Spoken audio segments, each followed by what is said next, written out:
ضرب المثل گیلکی بلد هستی؟ بلدم الان یادم نیست. همج گلگلی خوره خونو پیدا کنه. به به خیلی هم عالی. مثلا گوزگاه یعنی چی؟ اینو شما همه جا به کار میبرید؟ با دوستامون آره. میگه باقلا خروش با مرغانه 100 تا الاغ تیم اماره. 7 بود ولی باش. ممنون. عرض سلام، امیدوارم حالتون خوب باشه. به چه روزیه امروز.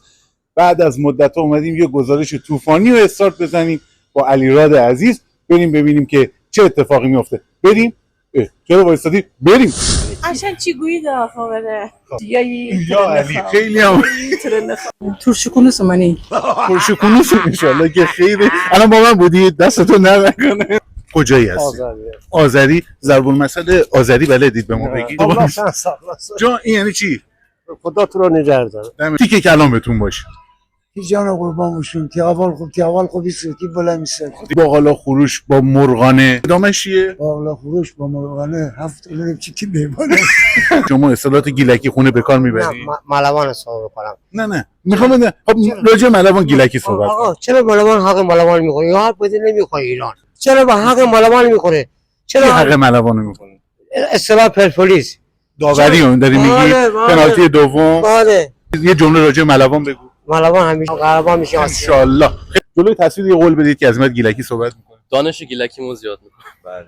قول باید بندیه ولی خب چیز میگیم آقا مثلا. چی میگی مثلا؟ قابل پخش نه